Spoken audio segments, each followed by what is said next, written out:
All right, everybody, welcome back to the wood yard. We're here to finish up some of this cherry. Well, I say finish. Let's get started up trying to split this cherry wood.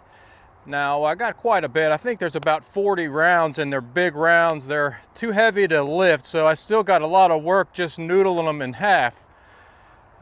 So anyways, that's what we're gonna do. I just tried to take a few swings at this round right here to see if I could get it to bust in half, and it's going to be a little bit more work than I'm willing to do to use the axe on these big cherry rounds. So we're going to use the saw, and I'm going to go ahead and bust, I don't know, whatever, 10 or 15 or so, 20 in half, and get ready to split them. Just run the saw for a while. Now, I only have about one more tank of bar and chain oil, and then whatever's left here in the saw. So it's enough to do some work today, and I can always try to use the log splitter and put it in vertical mode as well.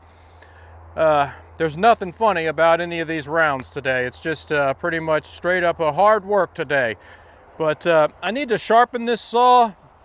This chain is absolutely terrible. If you watch closely and follow the videos, the guy at the saw shop told me about 3 months ago this chain was done, and I've been using it ever since. But it's really getting to be bad now, and it's also loose on the bottom. I mean, it's hanging down and loose, and I can't get it to go any tighter. I got the chain tensioner tightened as far as it can go. There's some wood or something that's jammed up inside my little chain tensioner, and it's preventing it from extending all the way and going into the fully tight position there. And I wanted to tap out the air filter real quick and do a quick little maintenance, and then I got a bunch of noodling down to do. So without further ado, let me go ahead and sharpen this bad boy, tap the air filter out real quick, and you guys subscribe to the channel, and don't forget to watch a bunch of videos. If you do subscribe, the views are important. So we'll move in here closer real quick and just do a quick high-speed sharpening touch up on this saw, and then we'll get to noodling some wood, ripping it down, whatever you want to say. All right, everybody, here we go. Now I'm gonna first clean this air filter out. Now I have my regular scrinch with the larger, wider screwdriver on it to pop this top cover off of this saw. The top cover bolts are plastic, and they're larger flathead screwdriver size. So I like to use a larger screwdriver. Now this saw is getting really dirty, but we'll just give this a little clean up here, a little tap, tap, tap.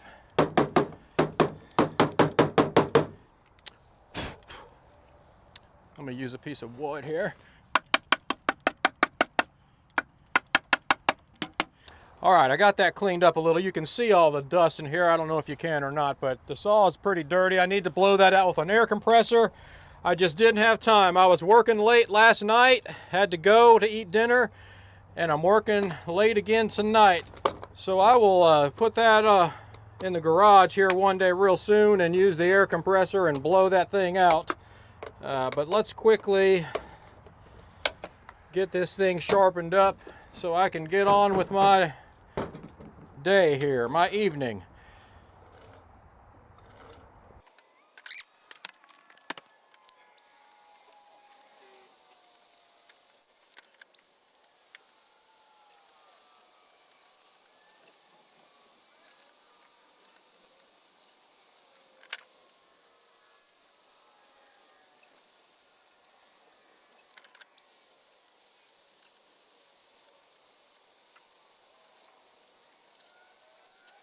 All right, we got the saw ready to go. I'm ready to start noodling some wood, so stay tuned. We'll be right back noodling.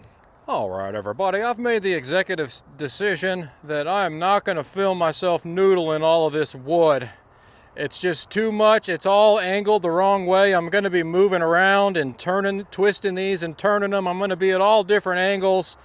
There's no easy way to get in here and film all of this. If you look behind me, I mean, I got the log splitter, this walnut, I got the truck here, and then I got all this wood behind me. So what I'll do is we'll just kind of see how much wood I get split today. That's what I have so far. If you watch the last video, those are those cherry noodle. I cut them long ways. Those were cut off ends, and I made them into slab wood. I'm sure you can see what I did there. I just cut them vertical the other way and made some wood out of those. That's some good burning wood there.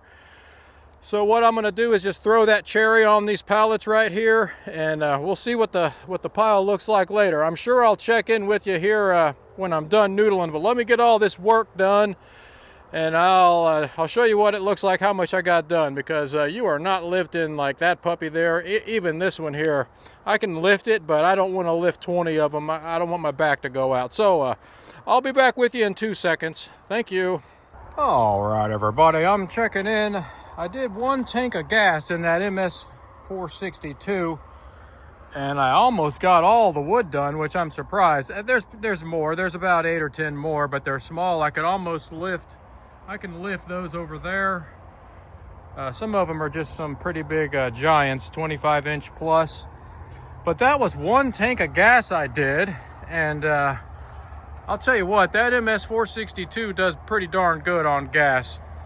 I've run a 500i briefly, just from the tree service, borrowed one while they were cutting, and it's nice. But I've heard the ETA on your gas tank is only about like 15 or 20 minutes. And the 462 is double that. And I'm not dogging a 500i. I'd like to have one, don't get me wrong. It's just I'm used to this, and that would really kind of get old fast. Look at this little buddy. He looks kind of rough. He might have been in a fight or something. It looks like got caught in a barbed wire fence or something. Little doe. They're all around here. They're just used to me working in here. The deer here are friendlier than the ones at my house. So anyways, it's just the feeling that you get when you run out of gas, when you go and you set out to do something like this and you want to get the job done or finish bucking up a log and get the job done and all of that. You go taking off working, and then all of a sudden, you know that feeling you get when you run out of gas and you're just kind of like, oh crap, I got to stop, take my eye protection, ear protection off, go to the truck, gas up, oil up. It's money in the tank, money in the bank, money in the tank. And you just kind of get that feeling of crap, I got to stop everything, stop what I'm doing, get gas, and then go back, put your eye protection back on, get fired back up and back to work. So I'm kind of spoiled by this 462 because it runs for like 40 minutes. I mean, look at all of this carnage I did with 1 tank of gas. I about got it all done. I think that's more than I can split tonight. That's several hours of splitting I got here. I don't know, probably about 1.5 cords of wood, maybe 2 cords. I don't know how much it is total. We'll find out. Actually, we probably won't, because I'm just going to pile it up tall right here. I don't feel like stacking it tonight. I just want to get it done and split and drying, because I'm just going to sell it probably in like November or December. So there's no sense in being all neat and tidy about it, I don't think. So hopefully I can kind of just fit it in this little area. I sure do wish I had another pallet right there, but I don't. I could go get one. Anyways, I will check in when we're done with the splitting. Y'all really don't need to see all of this splitting. You've seen it all before. I'm just going to go through all this cherry. If I see anything that is interesting, I will show you. You know I always do. It's getting late tonight. The sun is going behind the clouds here, and I'm going to be working late, working past dark tonight. You know, it gets dark at 8:30 or 9, and I'm going to go. I got several hours of work, so that if that tells you anything, I go pretty late sometimes. But anyways, like I said, I will check in and show you if anything is interesting, and you'll see the pile when we're done. All right now, everybody, it's about 11 o'clock, and I split 1 tank of gas in the Hyper Split log splitter. And if you've heard me talk about the Hyper Split before, you know that it uses less gas than the 30-ton Power Connects that I have. So I split all of this wood on 1 tank of gas, and that's a lot of wood. I mean, that's over 1 cord of wood. I mean, I'm really impressed. I mean, and it's a big pile of wood. I was just throwing it. It goes all the way over there, tumping down over there, and it's all over down the backside. I had a few men overboard, I'm sure. Yeah, there's a couple men overboard down there. I'll have to pick that up, because I was just throwing the shit. But there we go. So thanks for coming. Thanks for watching the video. And that's the cherry that I still have left to go. Quite a bit of wood. So there's still wood left.